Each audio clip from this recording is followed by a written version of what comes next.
हरे कृष्णा, राधे राधे। आने वाली है रक्षाबंधन। बहुत ही उत्सव और आनंद के साथ हर घर में रक्षाबंधन की त्यौहार बड़े धूमधाम से मनाया जाता है।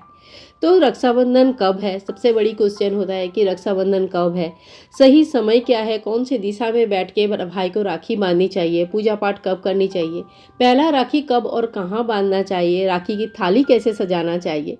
तो इन सब बात का संपूर्ण जानकारी आज के इस वीडियो में आप सभी को दूंगी। तो कृपया करके वीडियो पूरा सुन लीजिएगा, बहुत ही अच्छा लगेगा और साथ साथ में रक्षाबंधन संबंधित सारे जानकारी आपको मिल जाएगी।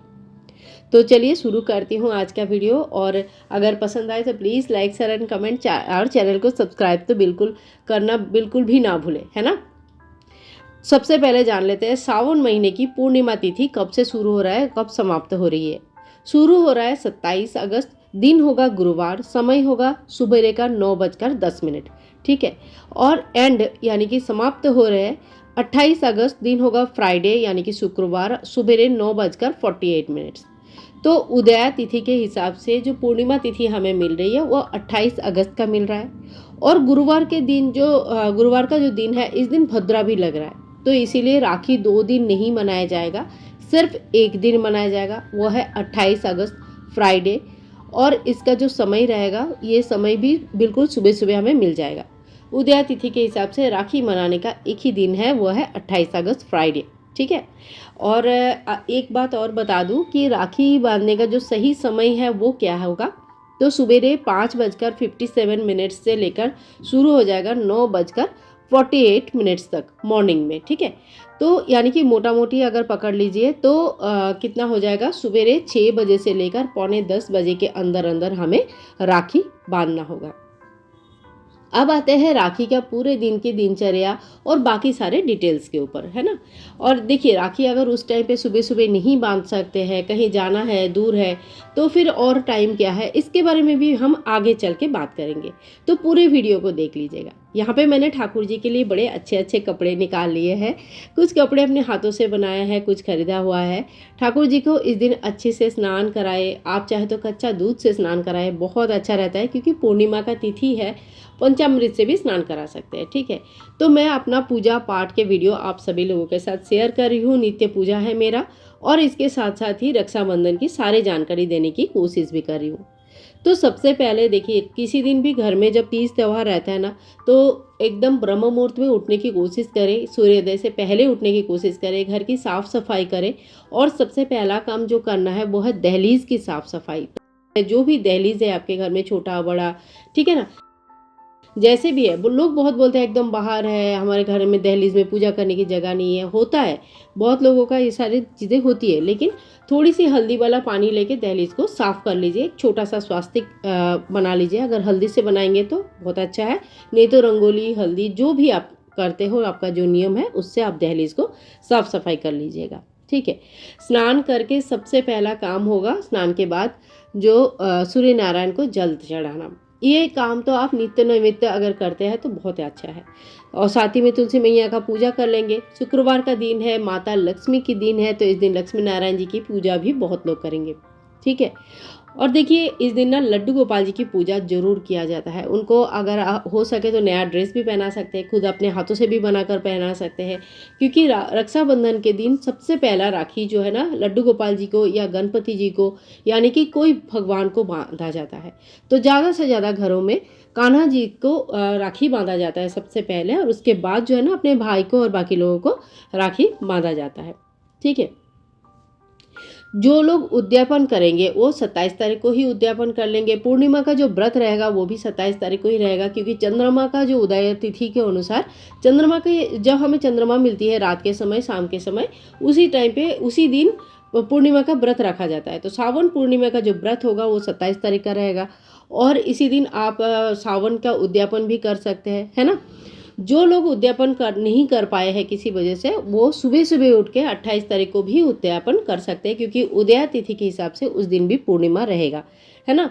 तो उद्यापन भी आप जरूर कर लीजिएगा। अगर 27 को भूल गए हैं तो 28 को भी जरूर कर लीजिएगा। दोनों दिन में किसी भी दिन आप उद्यापन कर सकते हैं। अच्छा, इसके बाद देखिए आज के दिन ना अच्छे-अच्छे वस्त्र ज़रूर पहननी चाहिए, क्योंकि तीज त्योहार है तो घर में जितना अच्छे से सज-संवर के रहिएगा, थोड़ा-सा रंग-बिरंगी कलर पहनना चाहिए। इस दिन आप चाहे तो लड्डू गोपाल जी को प्योर व्हाइट कलर का भी कपड़े पहना सकते हैं, क्योंकि पूर्णिमा के दिन ठाकुर जी को प्योर व्हाइट कलर का कपड़े पहनाया जाता है, ठीक है? अब जो है समय का डिटेल्स एक बार बता देते हैं। देखो, एक बात तो मैंने बता दिया है कि जो सुबह का समय होता है वो सबसे बेस्ट है राखी बांधने के लिए। सवेरे 6 बजे से लेकर पौने 10 बजे तक बांधना है। इसके अलावा अगर नहीं हो पाता है तो अभिजित मुहूर्त तो शुरू होगा सवेरे दोपहर के टाइम पे 11:56 मतलब 12 बजे के आसपास से शुरू होगा और 12:48 मिनट्स पे समाप्त होगी। तो यहाँ पे लगभग 1 घंटे से थोड़ा-सा कम टाइम आपको मिल रही है। विजय मुहूर्त दोपहर को 2:31 से लेकर 3:22 तक, मतलब यहाँ पे भी हमें लगभग 50 मिनट के आसपास टाइम मिल जा रहा है, ठीक है। और इस दिन ग्रहण भी लग रहा है, तो ग्रहण कैसे लगेगा? सुबेरे 6:55 से शुरू हो जाएगा और 12:30 तक ग्रहण रहेगा, चंद्र ग्रहण रहेगा। लेकिन ये जो ग्रहण है ये इंडिया से विजिबल नहीं है, इसीलिए इंडिया में महत्व भी नहीं है, मान्यता भी नहीं है, ठीक है। तो ग्रहण लग रहा है लेकिन ग्रहण से कोई इफेक्ट नहीं आएगा, तो ग्रहण को कंसिडर करने की कोई ज़रूरत नहीं है। 28 अगस्त के दिन भी वरलक्ष्मी व्रत, पूर्णिमा का सत्यनारायण पूजा इत्यादि भी किया जाएगा। तो अगर आप वरलक्ष्मी व्रत रखना चाहते हैं, लक्ष्मी पूजा करना चाहते हैं, सत्यनारायण के व्रत या कथा रखना चाहते हैं, तभी भी 28 तारीख को आराम से रख सकते हैं, ठीक है। सबसे पहला राखी भगवान को हमेशा बांधा जाता है, तो सबसे पहले हम लड्डू गोपाल जी को राखी बांधेंगे, अपना कान्हा जी को राखी बांधेंगे। भाई भाभी वाला राखी अगर आप लेके आते हैं तो अपने राधा रानी को भी राखी बांधें। और देखिए, बहुत लोगों का लड्डू गोपाल जी बहुत छोटे होते हैं तो कहते हैं कि दीदी राखी आते ही नहीं है, कैसे बांधे? तो आप ना कलावा बांधा करें। कलावा भी राखी के ही समान माना जाता है, तो आप कलावा बांधा करें ठाकुर जी के हाथ में, ठीक है। अच्छा, और कहाँ कहाँ हमें राखी बांधनी है? तो देखिए, घर के जितने भी दरवाजे हैं वहाँ पे आप राखी बांध सकते हैं, कंप्यूटर में राखी बांध सकते हैं, जो भी आपके घर का मेन चीज़ें हैं जिससे आपका इनकम होता है वहाँ आप राखी बांध सकते हैं, ठीक है ना। फ्रिज में भी लगा सकते हैं अगर हैंडल वाली है तो इन सभी जगह पे जहाँ जहाँ जो चीज़ आपका रक्षा करते हैं, आपको आगे बढ़ने में हेल्प करते हैं, वहाँ आप राखी बांध सकते हैं।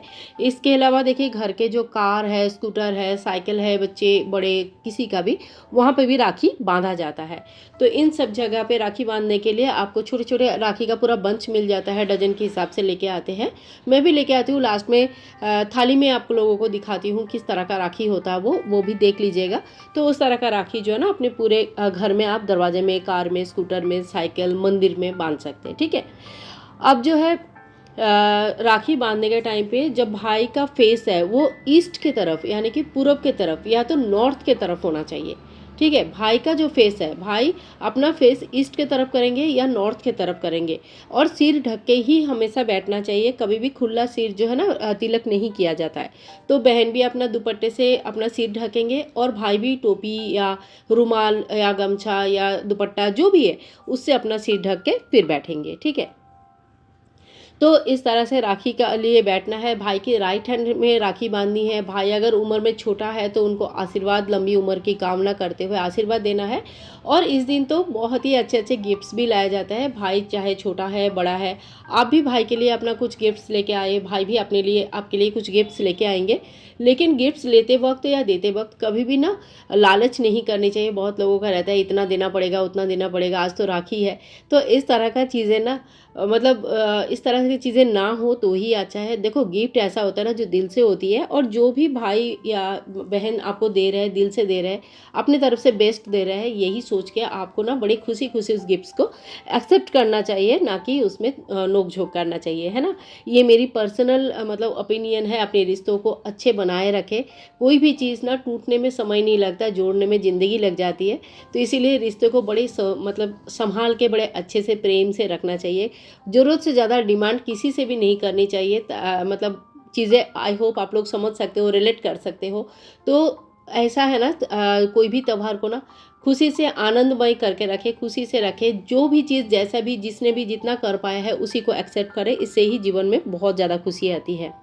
मिठाई वगैरह ज़रूर लेके आइए। आज के दिन मिठाई, मुँह मीठा ज़रूर किया जाता है, तो खरीद के लाए या घर पे बनाए मिठाई वगैरह ज़रूर होनी चाहिए, है ना। और साथ साथ में देखिए आज के दिन ना घर पे बहुत अच्छे-अच्छे पकवान बनते हैं, तो सात्विक भोजन बनाइए ताकि सारे जो भी भोजन आज के दिन में घर पे बन रहा है वो ठाकुर जी को भोग लगा सके। क्योंकि मतलब जब घर में ठाकुर जी के साथ आप कोई तीज त्योहार मनाते हो ना, तो वो त्योहार का मज़ा बहुत ज़्यादा अलग होता है। उसके साथ-साथ भगवान के आशीर्वाद से पूरे तीज, पूरे त्योहार, पूरा व्रत सब कुछ बहुत ही शांतिपूर्ण रूप से कंप्लीट होती है ना? मैं अपना कोई भी तीज त्योहार भगवान के बिना नहीं मनाती हूँ। सबसे पहले उनकी पूजा पाठ होता है, उनको भोग लगाया जाता है, उनके साथ मैं अपना त्योहार मनाती हूँ और फिर अपना घर पे हम लोग त्योहार मनाते हैं। तो ऐसा एक मतलब रूल बना लीजिए कि हम सबसे पहले भगवान को उस त्योहार का बधाई देंगे, उनकी पूजा पाठ करेंगे, उनको भोग चढ़ाएँगे, फूल चढ़ाएँगे, अच्छे से मंदिर सजाएँगे और उसके बाद हम खुद मनाएँगे। तो इससे ना आपकी त्योहार हमेशा बहुत अच्छा रहेगा। एक बार मतलब ये आदत डाल के देखिए, बहुत अच्छा रहेगा। और भाई-भाभी अगर आपका है, जैसे भाई बड़े हैं, शादीशुदा है, तो भाभी को जब राखी बाँधेंगे ना, तो कम से कम 1 सुहाग की सामग्री उनको ज़रूर देनी चाहिए। भले ही आप एक बिंदी की पैकेट ही क्यों ना दे दो। वैसे तो आप सुहाग का पूरा सामग्री, साड़ी वगैरह करके पूरा मतलब तैयारी करके भाभी को दे सकते हैं, क्योंकि भाई की लंबी उम्र के लिए भाभी को जब सुहाग की सामग्री दिया जाता है ना, तो ये मतलब बहुत अच्छा रहता है, बहुत ही अच्छा रहता है। तो आप अपने भाभी को सुहाग की सामग्री दे सकते हैं, बहुत ही बढ़िया रहता है। साड़ी वगैरह दे सकते हैं, चूड़ी, बिंदी, मेहंदी पूरे सेट बना के दे सकते हैं। और अगर संभव नहीं है, ज़्यादा मतलब इतना बजट नहीं है, तो कम से कम एक आध बिंदी के पत्ते तो देना ही चाहिए। अब देखिए, यहाँ पे मैंने राखी की थाली दिखा रही हूँ, तो यहाँ पे मैंने मिठाई ले लिया है। भाई के सिर ढकने के लिए यहाँ पे रुमाल या दुपट्टा कुछ भी आप यहाँ पे ले लीजिएगा। साथ ही में देखिए, रोली, हल्दी, कुमकुम, चावल इत्यादि लेना है टीका करने के लिए। और चावल जो होगा ना, ये टूटा हुआ बिल्कुल नहीं होना चाहिए। चंदन आप पीस के ले सकते हैं, वो बहुत ही अच्छा रहता है। नहीं तो इस तरह का चंदन भी ले सकते हैं। और साथ ही में देखो, बहुत सारे हमें राखी लेनी है। थोड़ा सा दक्षिणा, पैसा, गिफ्ट्स जो भी आपके पास है वो सारे चीज़ें ले लीजिए। भगवान को पहले दक्षिणा चढ़ाए, फिर भाई को भी दक्षिणा थोड़ा सा मतलब गिफ्ट्स वगैरह दीजिएगा। और ये जो प्लास्टिक में राखी है, ये 2 डज़न के आसपास भी ज़्यादा ही होगा राखी है। तो घर के सभी जगह पे, जो मैंने बोला ना, डोर में और अलग अलग जगह पे बांध सकते हैं, उसके लिए है। कलावा आप ज़रूर ले लीजिएगा। साथ ही में देखिए, अगर छोटे बच्चे हैं तो चॉकलेट ले सकते हैं, मिठाइयाँ ले सकते हैं, अच्छे अच्छे पकवान ले सकते हैं। धूप दीप आप ज़रूर ले लीजिएगा। सबसे पहले तो मंदिर में ही धूप दीप किया जाता है, लेकिन भाई को आरती करने के लिए अलग से आप दिया जला लीजिएगा, ठीक है। तो इस तरह से हमारा राखी की थाली सज जाता है। अगर आपके यहाँ पे नारियल दिया जाता है, तो आप नारियल भी साथ में रख लीजिएगा। बहुत जगह पे नारियल देने का भी रिवाज है, ठीक है। और मतलब इस तरह से बड़े अच्छे से फैमिली टाइम एक होना चाहिए। पूरा फैमिली के साथ एक साथ रह के बड़े अच्छे से धूमधाम से राखी मनाए। शाम के टाइम पे भी संध्या करें, आरती करें, अच्छे से भोग प्रसाद बनाएं। डिनर थोड़ा सा लाइट करें, क्योंकि दिन भर बहुत सारा खाना पीना होता है ना, तो डिनर थोड़ा सा लाइट करें। वीडियो का यहीं पे मैं एंड करूँगी। और देखिए, राखी पूर्णिमा जो होता है ना, राखी पूर्णिमा के दिन बहुत जगह पे नारियल पूर्णिमा मतलब महाराष्ट्र में मनाया जाता है। तो नारियल का भी बहुत ज़्यादा महत्व है। इस दिन बहुत जगह पे भाई को नारियल देने से भाई का लंबी उम्र होता है कहते हैं, और बहुत सारे उनके लिए अच्छे मतलब शुभ संकेत लाते हैं। तो ये भी आप भाई को दे सकते हैं। तो आज के लिए इतना ही, मिलूंगी नेक्स्ट वीडियो में। Bye bye.